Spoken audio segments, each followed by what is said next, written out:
What's going on, Sci-Fi fans? My name is Ben and welcome back to another episode here of The Trench on Sci-Fi Wednesdays. We're going to jump in where we left off a couple weeks ago and we're going to continue this awesome little project. So let's go ahead and get started. So last time I went ahead and used Umu 30 and we made 4 molds that we can actually use to create bases with some resin. So hopefully we'll do that today and it should be pretty cool. We also went ahead and painted our TIE fighters with some Tamiya flat black, and we've come in with some Tamiya masking tape and masked off all those panels. So today we can go ahead and come in here with some paint. Now I'm actually thinking about using some Vallejo gold gray for our overall TIE fighter color. That should be pretty decent. And I can always mix it up a little bit and change the color for the bases so they look a little bit different. But I think that's going to be a good place to start. And of course, with our panel shading and all that, it should actually darken it down and we can do a little weathering. So I think it'll be okay. Now moving on to our bases here, guys. Like I mentioned, I used Umu 30 as a 2-part silicone rubber based mold mix. I went ahead and made 4 of these and they actually came out with some really nice detail. I do have one that's a little bit short shot around the sides, so that's going to be a bit of a thinner pour, but everything else looks good. And I'm hoping we'll get some really good detail out of our resin. I'm really excited to see how I can go ahead and piece these together. So that's kind of the first step. I want to go ahead and kind of play around with some resin and see what we can do.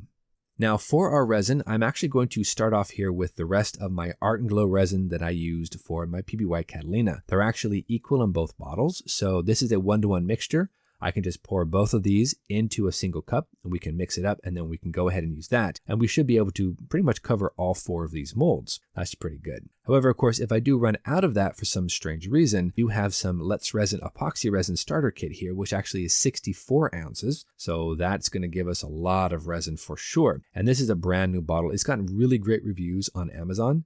So I'm hoping that this is actually going to work. And it looks pretty much like the same stuff as my Art and Glow, except it's of course brand new. So hopefully this is going to be great. If our Art and Glow fails, we've always got this to fall back on. So yeah, pretty decent. Now in terms of supplies, we do need some mixing cups and I have this drink cup right here I can use. I'm actually running a bit low on these, but I can always pick up some at the store, not a big deal. I'm going to go ahead and just use one, however, because I only need to mix these 2 in the same container.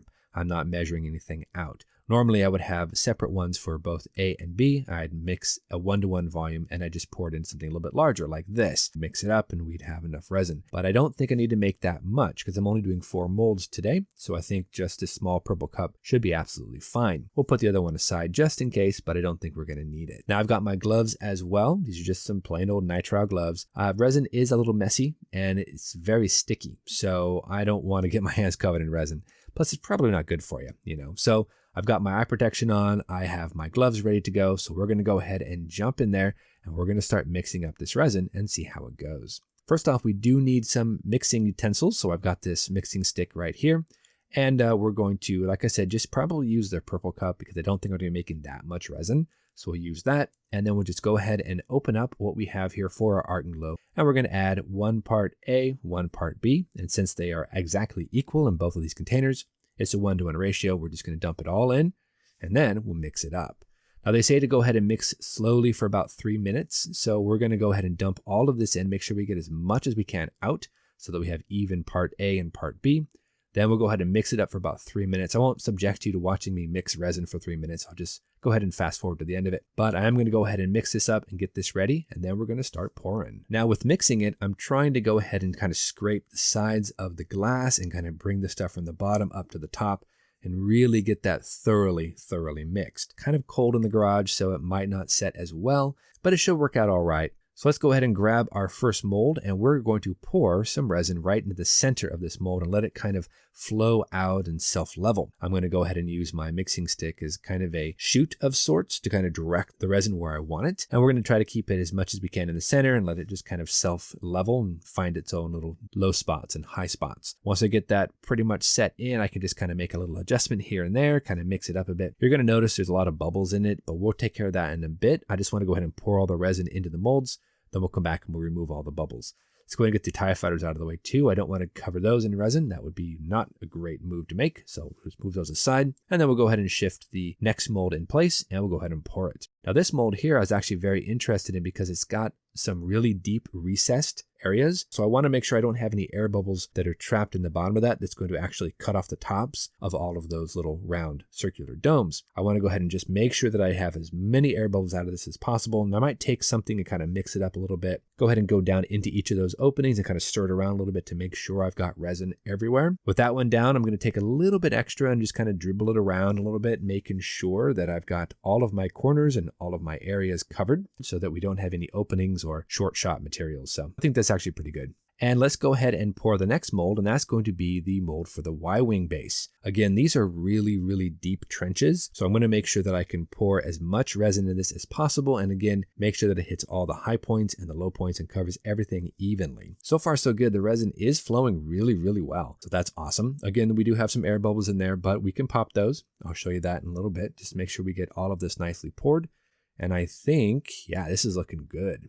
Okay, so now let's go ahead and pop all these bubbles. And I'm going to get my heat gun out here. I'm going to flip this on to low. All right, there we go. And we're just going to kind of hold it over the areas here on the resin to make sure that we can kind of pop all those bubbles. And I don't know if you can see it on camera, but the minute you hit hot air onto that resin, all those bubbles just pop and completely disappear. You get a very nice, almost like a glass-like surface, which is super cool. I'll do it on all 4 of my molds to make sure that none of the bubbles really appear.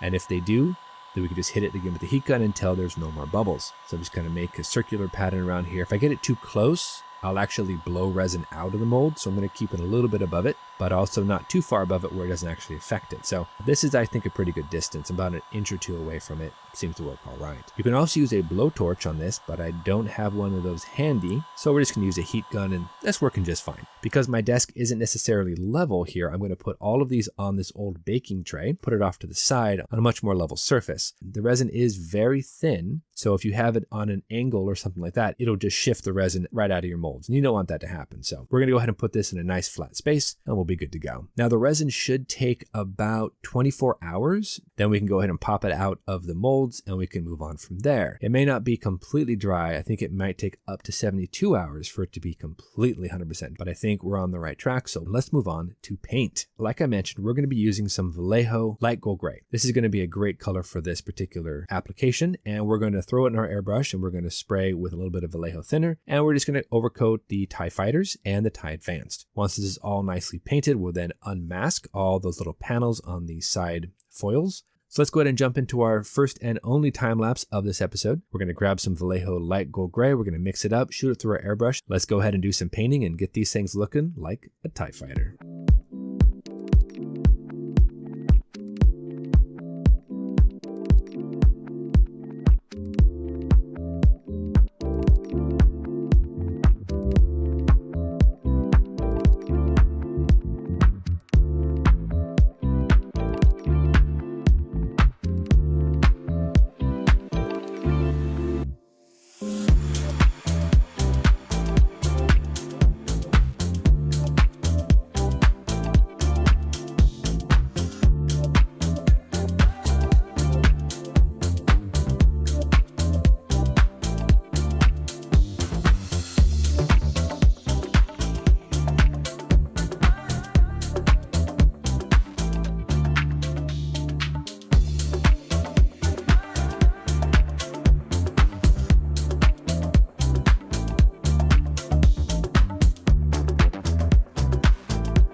All right, everybody. So we are back and it's been about 24 hours and these are more than less dry. You can see here they are solid, so they're not going to go anywhere. I thought it'd be kind of fun to go ahead and demold these right here for you on the camera. So we'll start with this one right here. This is the biggest, thickest one. So let's go ahead and see how this works.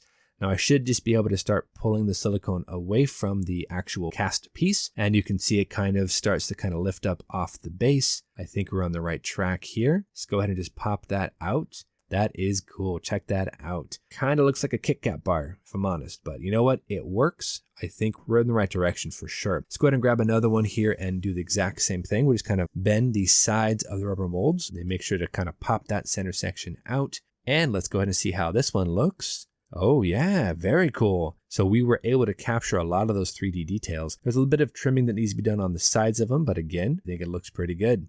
And then for our last one, this is one I was most worried about because there are some very tiny domed structures and I was really worried that they wouldn't be complete. So let's go ahead and find out. We're just going to flex that mold. God, that's satisfying. Just kind of flex that there, pop that piece right out of the mold and let's check it out. And it looks like, oh yeah, we have all the 3D details up there. Awesome. Okay, so it worked. So that looks good. I have one little one that's a little bit on the odd side, but that's okay. This looks pretty good. Let me zoom in for you here and you can see some of the detail. Now I'll eventually go ahead and mask paint and do all the sorts of weathering and whatnot on these, but it's really kind of cool to be able to see right through it and for it to have 3D structure. Here's another one here. I think this is the A-wing mold. And again, you see those 3D structures right there. You got some very nice detail. Go ahead and pull the other one out. This is again the second copy of the A-wing mold. This one isn't as clean, but again, it's got good detail, and I don't think you're really going to notice any imperfections. And then finally, the Y-wing version right here. All those little bumps and ridges and notches really do pop in nicely here with this resin. So that's awesome. But my entire goal here, guys, is to actually put these together in some form of order so we have some differentiation between the different bases and we can get this looking kind of cool. So yeah, I'm really happy with how these have turned out. I will say though that only 24 hours is not enough for them to be completely tack-free. They're a little tacky still. So we're going to go ahead and just kind of leave them out in the air, let them fully cure for another 24 hours. And then hopefully we'll be able to go ahead and come back next episode and airbrush over these with some primer. And then we can just go ahead and make a couple of extra ones because I want to have 6 of these total. So I actually need 2 extra ones. And I think I'm going to do the Y-wing version and probably the Thai Advanced. So these two right here, we'll go ahead and just reuse the same molds and we'll open up the new clear resin and see how that goes. Again, I just need 2 more and then I can kind of play around with the designs, play around with the different orientations here, make this look a little bit cooler. And then we can go ahead and paint it up and then we can figure out where our TIE fighters go. This actually looks pretty good. The masks held nicely. So these are going to go eventually somewhere right around here. And then the Thai Advanced will go somewhere right around here. And then we'll just go ahead and drill holes right down through the center of each of these, throw a copper rod or something in there, and then we'll be able to put these on. I think these are actually at different elevations too. I think the 2 TIE fighters are slightly askew. One of the cool things about masking, if you can set it up just right, you can actually pull off a good chunk of your mask with one swipe. You know, if you kind of layer them together and you interlock them, when you remove one part of the mask, you remove the entire thing. This one didn't quite work out that way, but again, all of those will pretty much be the exact same way. We just pull up one corner and the whole thing will come up off the model and we'll be good to go. Now that doesn't mean that we're done with the TIE fighters. I have to come back and there's a couple of areas I need to go ahead and paint. For example, the front window and then the top hatch. Those have to be painted in a flat black color. Same thing with the TIE Advanced. The front window has to be painted and the upper portion there for the hatch, that also has to be painted. But we're going to do that next episode. I will go ahead and work a bit more on the TIE fighters later on and we'll go ahead and mold 2 additional panels, the Y-wing and the TIE Advanced, remold those. Then we'll work on what kind of frame this is going to fit into. And then eventually we'll come back in, we'll prime it, probably use some Mr. Surfacer. That should be a nice, decent primer, really pop that detail. And then we'll just figure out what we want to do for weathering. Maybe we can use, I don't know, some AK panel liners. Maybe we can use some sludge washes or maybe even some Tamiya panel liners. I don't know. I'm not sure what will affect resin, if anything. So we might have to figure that out. And then I might actually go with a dark gold gray instead of the light gold gray to kind of differentiate that base with the TIE fighters.